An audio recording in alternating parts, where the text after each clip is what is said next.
सबसे बड़ा सवाल यह कि क्या कांग्रेस के पाप को बीजेपी धो रही है? केंद्र सरकार ने आज एक बड़ा फैसला लिया है और केंद्र सरकार ने नो डिटेंशन पॉलिसी को खत्म कर दिया है। आखिर यह पॉलिसी है क्या और साथ ही आखिर इससे छात्रों को क्या फायदा मिलेगा या नुकसान मिलेगा? नमस्कार, मैं आपके साथ के राणा, न्यूज संवाद देख रहे हैं। नो डिटेंशन पॉलिसी को लेकर केंद्रीय शिक्षा मंत्रालय ने नोटिफिकेशन जारी किया और कह दिया है कि अब इसको खत्म किया जाता है। अब ऐसे में जहां इसका असर केंद्रीय विद्यालयों पर, सैनिक विद्यालयों पर और लगभग 3000 स्कूलों पर इसका असर होगा, यानी कि उस पर यह प्रभावी होगा। सबसे बड़ी बात तो यह है कि इससे छात्रों को फायदा मिलेगा या नुकसान मिलेगा, और साथ ही यह भी कि आखिर यह है क्या। सन 2010 में अप्रैल के महीने में इसे लागू किया गया था, नो डिटेंशन पॉलिसी को, और जिसके तहत यह कहा गया था कि जब तक कक्षा 1 से लेकर कक्षा 8वीं तक कोई बच्चा पूरी नहीं कर लेता इस प्राथमिक शिक्षा को, तब तक उसे ना तो फेल किया जा सकता है और ना ही उसे स्कूल से निकाला जा सकता है। यानी कि अगर कोई बच्चा फेल भी हो जाता था तो उसे अगली क्लास में भेजा जाता था, अगली क्लास के लिए उसे प्रमोट कर दिया जाता था और स्कूल से ना निकालने का भी प्रावधान था।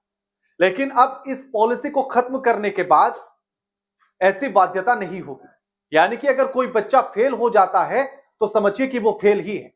लेकिन इसके साथ यह शर्त जरूर जोड़ी गई है कि जब तक प्राथमिक शिक्षा को बच्चा पूरी नहीं कर लेता, यानी कि कक्षा 1 से लेकर 8वीं तक की क्लास पूरी नहीं कर लेता, तब तक उसे स्कूल से नहीं निकाला जा सकता। जब तक बच्चे के पेरेंट्स ना चाहें तब तक कोई भी स्कूल अपनी तरफ से नहीं निकाल सकता है। प्राथमिक शिक्षा पूरी कराना जरूरी है। लेकिन इसके साथ में एक प्रावधान यह जरूर किया गया है कि जब बच्चे का रिजल्ट आएगा, अगर कोई बच्चा उसमें फेल हो जाता है तो 2 महीने के भीतर ही फिर से री एग्जाम कराया जाएगा उस बच्चे का। अगर वो उसमें पास हो जाता है तो उसे अगली क्लास में भेजा जाएगा। लेकिन अगर उस री एग्जाम में भी फेल हो जाता है तो फिर उसे क्लास रिपीट करनी होगी। अब आखिर इसे क्या कांग्रेस का पाप कहा जाए? वो इसलिए क्योंकि 2010 में इसको लागू किया गया अप्रैल के महीने में, तब कांग्रेस की सरकार थी। और आखिर इसको लागू करने के पीछे का मकसद क्या था? तब सरकार ने तो यह कहा था कि ताकि साक्षरता दर अपनी बढ़ाई जा सके, इसलिए इसको लागू किया जा रहा है। और कम से कम हर बच्चा जो है 8वीं तक यानी कि प्राथमिक शिक्षा को तो प्राप्त ही कर ले, फेल होने की वजह से स्कूल ड्रॉप ना करे, इसलिए इसको लागू किया गया था। लेकिन उसका उतना असर देखने के लिए मिला नहीं, क्योंकि अभी जो लोकसभा में एक डेटा शिक्षा राज्य शिक्षा मंत्री जयंत चौधरी ने पेश किया था, तो उसमें यह पता लगा कि पूरे देश में 12 लाख बच्चे ऐसे हैं जो स्कूल पहुंचे ही नहीं है। और साथ ही मध्य प्रदेश और तमाम राज्यों से तो ऐसी भी रिपोर्ट आई कि जहां 1 से लेकर 12वीं तक के बच्चे अगर फेल हो गए या फिर उन्होंने उन क्लास को पूरा कर लिया तो उसके बाद वो स्कूल में लौटे ही नहीं। और ऐसे भी बच्चों की जो संख्या थी वो 23 लाख थी, यानी कि 23 लाख बच्चे वापस स्कूल लौटे ही नहीं अपनी एक क्लास पूरी करने के बाद या फेल होने के बाद। तो इसलिए इसका वहां असर भी नजर नहीं आया। साथ ही इसमें आप सरकार की सुस्तीपन को भी देखिए, बीजेपी की भी सुस्तीपन को। और इसे कांग्रेस का पाप इसीलिए कि आखिर इसके पीछे का मकसद चाहे जो भी हो, लेकिन उससे छात्रों की जो शिक्षा है, गुणवत्ता है, वो जरूर खराब हो रही।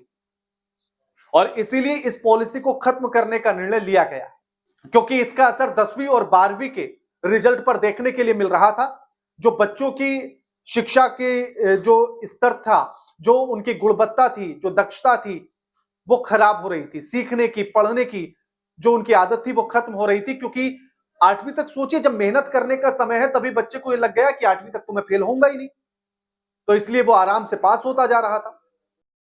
हम लोगों ने ये निर्णय लिया है कि 5वीं में और 8वीं में हर प्रयास करने के पश्चात यदि डिटेंशन करने की आवश्यकता पड़े तो डिटेन किया जाए, लेकिन उसमें यह भी प्रावधान किया गया है कि 8वीं कक्षा तक किसी भी बच्चे को हमारे स्कूलों से निष्कासित नहीं किया जाए।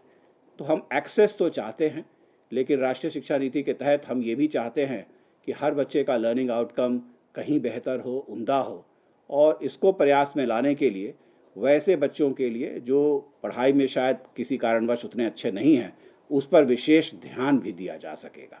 और ये रूल्स में जो बदलाव लाए गए हैं, इससे ये संभव हो सकेगा। तो मैं समझता हूँ इससे हमारे सभी बच्चों के लर्निंग आउटकम्स को हम बेहतर बना पाने में सफल हो पाएंगे।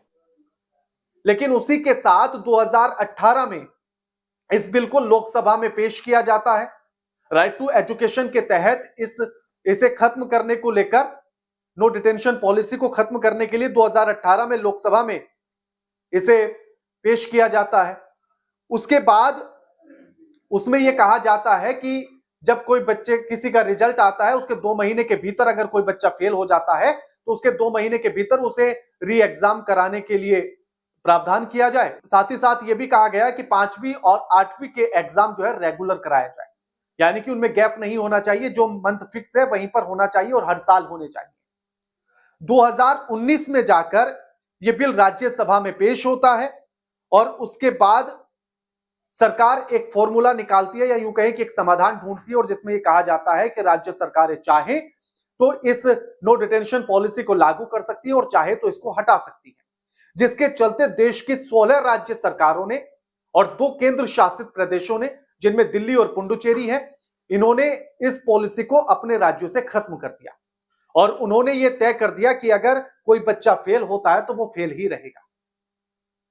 लेकिन उसके बाद भी केंद्रीय स्कूलों पर, नवोदय विद्यालय पर, सैनिक स्कूलों पर यह लागू रहा। अब जब नो डिटेंशन पॉलिसी खत्म हो गई है तो अब सरकार के 3000 स्कूलों पर यह सीधा असर करेगी और वहां भी यह खत्म हो जाएगी जो अभी तक लागू थी।